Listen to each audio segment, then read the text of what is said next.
नमो नारायण, नमो नारायण। जय गौ माता, वंदे मातरम, भारती को प्रणाम और हृदय से ओम शम शनिश्चराय नमः। प्रिय दर्शकों, मित्रों, साथियों, पल भर के लिए सोचो कि ये प्रकृति हर दिन कितना हमें कुछ देती है ताकि हम जिंदा रह सकें, और इसके बावजूद भी प्रकृति बदले में कुछ भी मांगती नहीं है। यही है सच्चा दान, और जिसने इस दान को समझ दिया वो सदा प्रकृति के साथ जुड़ा रहेगा। ओम नमो नारायण। 15 नवंबर 2024 शनिदेव अपनी मूल त्रिकोण राशि कुंभ में मार्गी होंगे। 139 दिन के बाद शनिदेव अपनी ही राशि में मार्गी रहेंगे। 29 मार्च 2025 तक शनिदेव अपनी मूल त्रिकोण राशि कुंभ में संचरण करेंगे। परंतु ये जो राशिफल बताऊंगा ये दिसंबर 2024 तक ही रहेगा, क्योंकि दिसंबर में शनिदेव नक्षत्र परिवर्तन करेंगे। वो बृहस्पति देव के नक्षत्र में प्रवेश करेंगे। 12 राशियों पर का प्रभाव 2025 में कैसे रहेगा, ये वीडियो अलग अलग आपको बहुत जल्दी मिल जाएगा। लेकिन क्योंकि दिसंबर 2024 तक शनिदेव राहुदेव के नक्षत्र शतभिषा में संचरण करेंगे मार्गी अवस्था में। 12 राशियों पर इसका क्या प्रभाव रहेगा, ये वीडियो उसका है। मित्रों, साथियों, समय की बहुत कमी है, मैं भी समय निकालकर आपके सामने आता हूं। कर्मफल दाता शनिदेव मेरे जीवन के आधार है, मेरे आराध्य है। कर्मफल दाता शनिदेव कुंभ राशि में मार्गी हो रहे 139 दिन पर 12 राशियों पर क्या प्रभाव रहेगा, राशिफल बताऊंगा। लेकिन थोड़ा सा समझ लीजिए कि ये मार्गी होना, शतभिषा नक्षत्र में संचरण क्या प्रभाव डालेगा। इसको जरा समझ लेंगे तो फिर आपको उपाय करने में भी आनंद आएगा, और जो मैं राशिफल का संकेत दूंगा ये भी आपको समझ में आएगा। और आपको लगता है कि नहीं, खाली राशिफल सुनना है, तो आप सब तकनीकी के बादशाह हैं, इसको फॉरवर्ड करिए और राशिफल पे चले जाएंगे। लेकिन पुनः मेरा निवेदन कि समझना बहुत जरूरी है। शतभिषा नक्षत्र में शनिदेव का संचरण एक शब्द का संकेत देता है, वो है स्टॉप। एसमन स्टॉप, टीमन थिंक, ओमन ऑर्गेनाइज, पीमन प्रोसीड। स्टॉप यानी रुकिए, विचार करिए, अपने आप को तैयार करिए और आगे बढ़िए। जिन्होंने ऐसा कर लिया उनका जीवन ये दिसंबर तक का समय बहुत उत्तम, बड़ा लाभदायक रहेगा, क्योंकि कर्म फलदाता शनिदेव अद्भुत ग्रह है और हर व्यक्ति अपनी सोच, अपनी विचारधारा, अपने अनुभव के आधार पर बोल रहे हैं। मेरा अनुभव 50 साल का यही है कि धर्म कर्म गति ज्ञान भक्ति सत्य करुणा साधना समाधि सुख के प्रतीक देवादिदेव शनिदेव अद्भुत देवता है। सूर्य पुत्र छाया संतान, कश्यप पुत्र, कश्यप वंशज, कश्यप अवतार के प्रतीक, नारायण के अनन्य भक्त और महादेव के शिष्य शनिदेव सबका कल्याण करते हैं। शनिदेव अमंगलकारी नहीं, मंगलकारी है, भाग्यविदा, परम न्यायाधीश, परम जस्टिस है, परम न्याय, चीफ जस्टिस। 139 दिन के बाद वो अपनी ही राशि में मार्गी रहेंगे और 29 मार्च तक वो इसी राशि में संचरण करेंगे। 29 मार्च 2025 को वो अपना राशि परिवर्तन करेंगे और वो बृहस्पति देव की राशि मीन में प्रवेश करेंगे। लेकिन दिसंबर 2024 तक शनिदेव शतभिषा नक्षत्र में संचरण करेंगे और मार्गी अवस्था में संचरण करेंगे। 12 राशियों पर क्या प्रभाव पड़ेगा, वीडियो आपके सामने है, क्योंकि वक्री गति को छोड़कर मार्गी हो रहे और ससनामक राजयोग में है इस समय शनिदेव। और जहां तक शतभिषा नक्षत्र, ये राहुदेव का नक्षत्र है और इस नक्षत्र में शनिदेव गति करेंगे, संचरण करेंगे। शनिदेव का ये परिवर्तन, शनिदेव का ये गति परिवर्तन हम सब पर क्या प्रभाव डालेगा, इस विषय को समझाना चाहता हूं। पुनः हृदय से आप सबका स्वागत करता हूं, क्योंकि मेरे आराध्य का यह अद्भुत विषय है और इस पर मैं दिल खोलकर बोलता हूं। अनोखा ग्रह है ये, क्योंकि शनिदेव एक ऐसे दाता है जो आध्यात्म की प्रकाष्ठा है और संसार का अद्भुत परिचय है। संसार और आध्यात्मिक का संतुलन देवादिदेव शनिदेव। अलग बात है कि लोग शनिदेव को सदा दुख का कारण मानते हैं। कारण क्या है, क्योंकि वो कर्म फलदाता, मानव के किए गए कर्मों के विपुल भंडार से किस कर्म को कितना और किस प्रकार भुगतना है, यह है कर्म शनिदेव का। और जब व्यक्ति कर्मों में को भुगतवाता तो वो हमेशा प्रिय नहीं लगता है। लेकिन विश्वास करिएगा साथियों, शनिदेव कर्म फलदाता के साथ साथ वैराग्य, संन्यास, सेवा, मुक्ति, इसके कारक शनिदेव है। सुख सौभाग्य समृद्धि, इसके कारक शनिदेव है।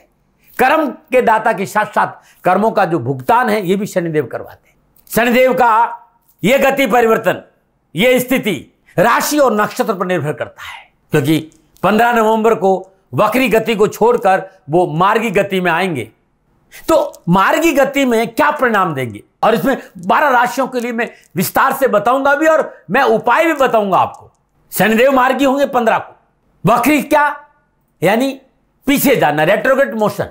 और जब शनि रेट्रोग्रेड से होते हैं तब वो एक संकेत देते हैं कि कोई भी कार्य व्यवस्थित और प्लानिंग से करो, थोड़ा सा विचार करो, थोड़ा सा अपने आप को रोको, विचार करो, प्लानिंग करो, तब आगे बढ़ो। और जब मार्गी होता है तब वो कहता है कि जो आपने व्यवस्था बनाई, जो आपने तैयारी करी है, अब आगे बढ़ो, सफलता मिलेगी। राहुदेव और शनिदेव दोनों प्रभाव एक साथ रहेंगे, क्योंकि शतभिषा नक्षत्र में है।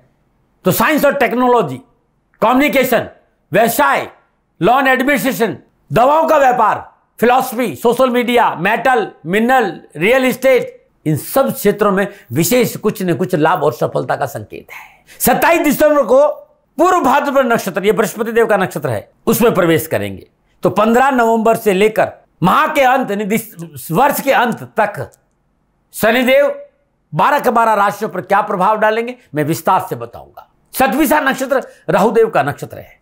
राहुदेव जिससे आध्यात्मिक चेतना का कारक भी है, लेकिन इसके साथ साथ ही अनप्रेडिक्टेबल है, अनकन्वेंशन है, द्विस्वभाव है। आपको अध्यात्म की प्रकाशा भी देगा और आपको माया में उलझा भी देगा, क्योंकि मायापति है राहुदेव। मेरी बात को ध्यान से समझिएगा, क्योंकि राशिफल समझ में आएगा। राहुदेव माइक्रोकॉस्मिक से जोड़ देता है, क्योंकि ये कुंभ राशि का राशि अधिपति है, और कुंभ राशि के राशि अधिपति शनिदेव भी है और राहुदेव भी है। शनिदेव मार्गी हो रहे तो शतभिषा नक्षत्र में हो रहे, अद्भुत है ये। राहुदेव और शनिदेव अपनी तपस्या, अपनी मेहनत और अपनी परिश्रम से देवत्व प्राप्त किया है। तो सदा इनका यह संकेत रहता है कि भाई जीवन में कुछ चाहते हो तो तपस्या करो, साधना करो, मेहनत करो, परिश्रम करो, संघर्ष करो, हम आपको राजा बना देंगे। कर्मों को ठीक रखो। भगवान शिव का अद्भुत आशीर्वाद शनिदेव पर है। अमृत मंथन में शनिदेव का अद्भुत प्रभाव रहा है। वो कर्म फल दाता इसलिए क्योंकि उन्होंने समुद्र मंथन में अपना पूर्ण योगदान दिया, और कश्यप अवतार के प्रतीक कहे जाते हैं शनिदेव। तो ये जो गति परिवर्तन हो रहा है, वो वक्री से मार्गी हो रहे हैं, तो बहुत से प्रभाव है इसमें, बहुत से प्रभाव है। लेकिन ये देखना बहुत जरूरी है कि जन्म कुंडली में आपके राहुदेव और शनिदेव की स्थिति क्या है। राहुदेव के नक्षत्र में शनिदेव का संचरण है, कौन सी महादशा है, आपका लगन क्या है, आपकी राशि क्या है, ग्रहों के योगायोग क्या है, ये सब को विचार कर, शनिदेव की अवस्था इस समय क्या है, इन सबको भी विचार करना बहुत जरूरी है। और उसी आधार पर पॉजिटिव और नेगेटिव प्रभाव हमें देखने को मिलेगा। मित्रों साथियों, ये जनरल प्रेडिक्शन है और मेरे जीवन का संपूर्ण आधार शनिदेव है। इसीलिए तो मैं सबसे कहता हूं कि आप दिल्ली, एनसीआर आदि संसार में कहीं भी रहते हैं तो पधारिए श्री शनिधाम, शनि तीर्थ 16 फतेहपुर बेरी, और करिए शनि भगवान के दर्शन के, आपके जीवन के संपूर्ण कष्टों का निवारण होगा।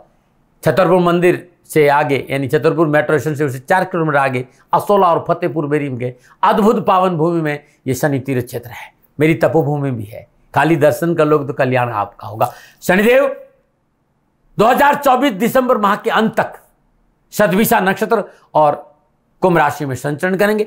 12 राशियों पर क्या प्रभाव पड़ेगा, जनरल प्रेडिक्शन। आप जानना चाहते हैं कि शनिदेव आपको क्या संकेत दे रहे हैं, तो नीचे नंबर आ रहे हैं, इन नंबरों पर संपर्क करके आप मुझे अवश्य बात कर सकते हैं। मित्रों साथियों, 12 राशियों में सबसे पहली राशि मेष पर आ रहा हूं। मेष राशि वालों के लिए शनिदेव दशम और एकादश भाव के स्वामी होकर 11वें भाव स्वराशि कुंभ में शतभिषा नक्षत्र में संचरण करेंगे। मार्गी अवस्था में शनिदेव 11वें भाव में संचरण करेंगे, और 11वें भाव में विराजमान होकर शनिदेव अपनी तीसरी दृष्टि से लगन भाव, सप्तम दृष्टि से पंचम भाव सिंह राशि और दसम दृष्टि से अष्टम भाव वृश्चिक राशि को देखेंगे। यानी मंगलदेव और सूर्यदेव दोनों ही प्रभावित होंगे इस मार्गी अवस्था में। अब इन ग्रह योगायोगों का, जिस तरह का मेष राशि के ग्रह योगायोग जो संचरण है, क्या प्रभाव है, तो जो मैं अनुभव करता हूं तो मुझे ये संकेत मिला, क्योंकि 3, 6, 11 में शनिदेव उत्तम फल देते और फिर वो मार्गी अवस्था में तो है ही है, और अपने मित्र के नक्षत्र में संचरण में करे तो कार्यों में सफलता मिलेगी, लाभ के संकेत है। व्यापार में नई योजना और नए कार्यक्रम का अवसर मिलेगा, धन लाभ बढ़ेगा, उत्साह और उमंग में वृद्धि हो, चल अचल संपत्ति का लाभ मिलेगा और धन संचय बढ़ेगा। तकनीकी क्षेत्र में विशेष धन लाभ के अवसर मिलेंगे। यदि आप सोशल मीडिया से जुड़े कोई व्यापार करते हैं तो आपको सफलता मिलेगी। आर्थिक स्थिति की सुधार की वजह से समाज में आपकी पैठ बढ़ेगी, समाज में आपकी साख बढ़ेगी। यदि आप नौकरी में पूरी ईमानदारी गंभीरता से काम करेंगे और सफलता मिलेगी। उच्च पदाधिकारी का सहयोग मिलेगा, भौतिक सुख साधनों में वृद्धि होगी, परेशानियों का निवारण होगा। परंतु थोड़ा सा इस बात का ध्यान रखना है कि जल्दबाजी में पूंजी निवेश नहीं, पूंजी निवेश में थोड़ी सी सावधानी और बड़ों को साथ लेके चलें, क्योंकि 11वें घर का गोचर है। 11वें भाव में शनिदेव विराजमान होकर तीसरी दृष्टि से आपकी राशि को देख रहे हैं लगन भाव में बैठकर। और तीसरा जो दृष्टि होती है वो पुरुषार्थ होता है। ये आपको भागदौड़ करवाएगा, मेहनत करवाएगा, परिश्रम करवाएगा, परिवर्तन लाएगा, क्योंकि आपसे आपकी राशि से 12वें भाव में राहु विराजमान है। और ये संकेत मिल रहा है कि स्थान परिवर्तन, कार्य परिवर्तन, नौकरी परिवर्तन का संकेत है। वे लोग जो विदेश जाना चाहते हैं, बाहर जाकर काम करना, उनके लिए सोने में सुहागा। लेकिन वे लोग जो विदेशों में रहते हैं उनके लिए बहुत अच्छा और बहुत अद्भुत समय है। जिन लोगों का काम इंपोर्ट और एक्सपोर्ट है उनके लिए पौबारा 25 है। धन कमाने के कई रास्ते खुलेंगे, एक से अधिक रोजगार के साधन उपलब्ध होंगे, आर्थिक सुदृढ़ता आएगी, प्लानिंग अच्छी रहेगी, आइडियाज अच्छे रहेंगे। छोटे और बड़े लोगों का सबका साथ आपको मिलेगा, आपके साथ ही कंधा से कंधा मिलाकर आपके साथ खड़े रहेंगे। और यह समय अच्छा प्रमोशन का भी है, इंक्रीमेंट का भी है। 11वें भाव में बैठकर सप्तम दशा से पंचम भाव को देख रहे हैं और दसम दशा से अष्टम भाव को देखेंगे। ध्यान देखिएगा, अष्टम भाव मोक्ष त्रिकोण है और पंचम भाव अपने आप में बड़ा अद्भुत भाव है। ये त्रिकोण भाव है। साधना की ओर मन अग्रसर होगा, सेवा की ओर मन अग्रसर होगा, शोध की ओर मन अग्रसर होगा। तो मैं कह सकता हूं कि मेष राशि वालों के लिए समय अच्छा है।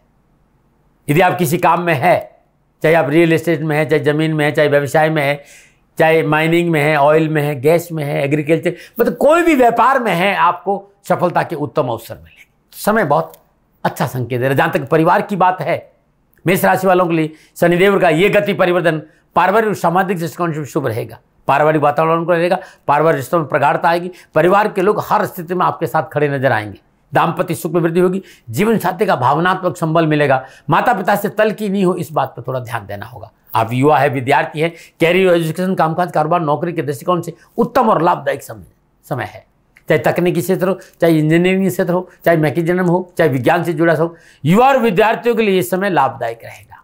स्वास्थ्य के दृष्टिकोण से समय अनुकूल नजर आ रहा है। कोई गंभीर बीमारी नहीं है, फिर भी गैस या पेट संबंधी कोई बीमारी है तो चिकित्सा में लापरवाही नहीं करें। यातायात के नियमों का गंभीरता से पालन करना बहुत जरूरी है। वाहन सावधानी से चलाएं। अब क्या सावधानी? सावधानी इसलिए कह रहा हूं क्योंकि इस समय मंगल देव नीच अवस्था में संचरण कर रहे हैं और मंगल देव की दोनों राशियों पर तीसरी और दसम दृष्टि शनिदेव की है। तो स्वास्थ्य को लेकर लापरवाही नहीं करें। फिर भी मैं कहूंगा, साथ ही विशेष सावधानी है कि अपनों से मतभेद हो सकता, मनभेद नहीं हो, इस पर ध्यान रखना होगा। आपके लिए संभव हो इन दिनों में मांस और मदिरा का सेवन नहीं करेंगे। शेयर मार्केट, सट्टा, लॉटरी में नुकसान की संभावना है, लापरवाही नहीं। और सरकारी मामलों में विशेष सावधानी, कागज पेपर वर्क में विशेष सावधानी बरतिएगा, क्योंकि वर्ष के अंत तक शनिदेव इसी अवस्था में संचरण करेंगे। उड़द की छोटी छोटी गोलियां बना दी, आटे की गोलियां बना दीजिए उड़द के आटे की, और मछली को खिलाएगा। अच्छा है। हर रोज नित्य क्रम में स्नान और सूर्योदय के समय 108 बार सूर्य पुत्रो दीर्घदेही विशाल अक्षा सुप्रिया मंदाचार प्रश्नात्म पीड़ा हरतम में शनि, इस मंत्र का जाप करना बड़ा उत्तम रहेगा आपके लिए। और मित्रों साथियों, एक बात कहना चाहता हूं, यदि ये जो गति परिवर्तन है इसमें आप दिसंबर 2024 तक हर रोज या हर मंगलवार और शनिवार को ब्रह्म मुहूर्त में और सूर्यास्त के बाद सुंदरकांड का पाठ करते हैं तो कष्ट परेशानियां दुख नहीं आएंगे। नमन है, नमन है। फिर दर्शकों, मित्रों, साथियों, पूरा राष्ट्र ये जानता है कि मेरा जीवन गौ माता और बेटियों के लिए है। यत्र नारीस्तु पूजन्ते रमन्ते तत्र देवता। ठीक किसी तरह मेरा जीवन गौ माता की शरणागत है, उनके चरणों में है। पूरा राष्ट्र और राजस्थान का हर व्यक्ति जानता है कि दाती महाराज गायों से बहुत प्यार करते हैं, बेटियों से बहुत प्यार करते हैं। पिछले 35-36 सालों में सैकड़ों हजारों बेटियों के लिए मैंने अपना जीवन दिया है और मैं ये कह सकता हूं कि गौ माता और बेटियों के लिए मेरा संपूर्ण जीवन निछावर है। और ये मेरे जीवन का उद्देश्य था, क्योंकि मेरे लिए राष्ट्र कोई बड़ा है, ना राष्ट्र से बड़ा कोई हो सकता, न संभावना है। और गौ माता और बेटियां राष्ट्र की धरोहर है। उनके लिए करना मेरा कर्तव्य भी था, मेरा कर्म भी था और मेरा धर्म भी था। मैं आपको किसी वजह से नहीं सुना रहा हूं ये बात, बस खाली बता रहा हूं कि ये मेरे जीवन का लक्ष्य था।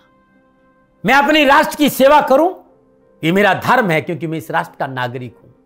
पिछले 30-35 सालों से मैं बेटी बचाओ, गौ सेवा में अपना संपूर्ण जीवन राष्ट्र के साथ लगाया। समय बड़ा बलवान है, समय बलवान होता है साथियों। वर्तमान परिस्थितियां आर्थिक दृष्टिकोण से मेरी अनुकूल नहीं है, यह मैं संकेत आपको कई बार दे चुका हूं। धन नहीं मांग रहा हूं, मैंने आज तक राष्ट्र से कभी ये नहीं कहा कि मुझे धन दो, मुझे पैसे नहीं चाहिए। ना मैंने पहले कभी पैसे मांगे थे और ना मैं अभी पैसे मांग रहा हूं, और ये मेरा अहंकार नहीं है। बात बताना चाहता हूं, मैं अहंकार से ये नहीं बोल रहा हूं, क्योंकि मैं धन को लेकर कभी आपके सामने नहीं आया। ये मेरा निवेदन है।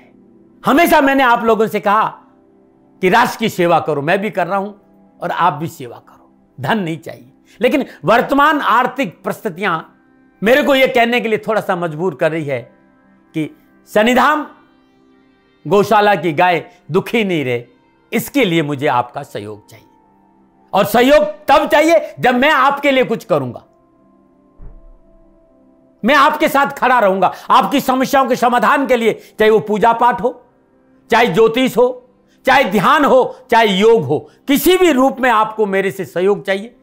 आप सभी अपनी अपनी जन्म कुंडली देखना चाहते हैं, आप चाहते हैं कि मैं आपकी जन्म कुंडली देखकर आपको कुछ समाधान दूं, और आप सबको कुछ न कुछ जानकारी चाहिए। मैं आपके साथ खड़ा हूं, पूरे साल खड़ा रहूंगा, और जब तक जीऊंगा तब तक राष्ट्र के साथ खड़ा रहूंगा। नीचे नंबर आ रहा है, इन नंबरों पर संपर्क करिए और मेरे से बात करिए, लेकिन इसकी एवज में गायों के लिए चारे की व्यवस्था करिए। इसलिए मैंने कहा था कि भाई समय है, दिन है, थोड़ा सा आर्थिक परिस्थितियों को लेकर मैं थोड़ा सा कमजोर हूं, और मेरी गौ माता शनिधाम गौशाला चारे को लेकर परेशान नहीं हो, ऐसा मैं हृदय लेकर आपके सामने आया हूं। लोगों ने कहा कि राष्ट्र आपसे प्यार करता है दाती महाराज, एक बार राष्ट्र से निवेदन करिए।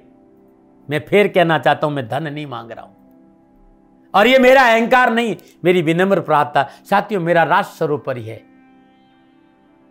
मैं ये नहीं कह रहा हूं, मैं ये कह रहा हूं कि मैं परिश्रम करूंगा आपके लिए, और आप उस परिश्रम के एवज में गायों के लिए चारे की व्यवस्था कीजिए। शनि भगवान सदा आपकी रक्षा करेंगे, आपका जीवन सदा खुशियों से भरा रहेगा, ऐसा मेरा निवेदन है। और वे सभी लोग जो सक्षम है, सामर्थ्यवान है, जिन्हें दाती महाराज के ज्योतिषीय समाधान की आवश्यकता नहीं है, उनको मेरा प्रणाम है। और उन सबको मेरा प्रणाम है जो शनिधाम गौशालाओं को सपोर्ट करते हैं, सेवा में कंधा से कंधा मिलाकर खड़ा रहते हैं। जब से मैंने ये सूचना दी, जब से मैंने ये मैसेज दिया, हजारों लोग शनिधाम गौशाला के साथ कंधा से कंधा मिलाकर खड़े हैं। उन सबको मेरा धन्यवाद, मेरा आभार, अभिनंदन। हर महीने आप में से बहुत से लोग कुछ न कुछ शनिधाम गौशाला में सहयोग करते हैं। मैं उन सब के प्रति पुनः एक बार हृदय से अपना आभार प्रकट करता हूं, और ये सहयोग मैं जीवन भर याद रखूंगा। समय ऐसा है, मेरी परिस्थितियां आर्थिक दृष्टिकोण से अनुकूल संकेत नहीं दे रही, इसलिए मैंने राष्ट्र से कहा कि शनिधाम गौशाला में परेशानी नहीं आए। सरकार सपोर्ट करती है, सरकार की तरफ से जो वो करना चाहती है वो करती है, लेकिन उससे पूरा नहीं पड़ता है। सरकार की अपनी सीमाएं हैं साथियों, और उससे पूरा नहीं पड़ता है, और अपनी मर्यादाएं भी और सीमाएं। शासन के पास और बहुत से काम है साथियों। फिर भी मैं शासन का भी धन्यवाद दूंगा जो हमारे साथ वो खड़े हैं। पुनः हृदय से एक बार निवेदन करना चाहता हूं, आपको लगता है कि दाती महाराज के साथ शनिधाम गौशाला में खड़ा रहना है तो नंबर नीचे आ रहे हैं, जरूर सहयोग करिएगा। मेरा कोई दबाव नहीं है, समय काल परिस्थिति के अनुसार दाती महाराज की ये प्रार्थना है। मैं दाती महाराज आपका हूं और आप मेरे हो, मुझे लगा कि आपको कहना देना चाहिए। राष्ट्रवासियों, व्यापारी नहीं हूं, समय है आज आपसे कह रहा हूं। और यदि आप अपने आसपास भी जो गायें उनकी भी सेवा करते हैं तो ये भी सेवा मेरे को बहुत खुशी हो, क्योंकि गौ माता दुखी नहीं रहनी चाहिए, बस इस बात का ध्यान रखिएगा। पुनः हृदय से आभार। ओम नमो नारायण।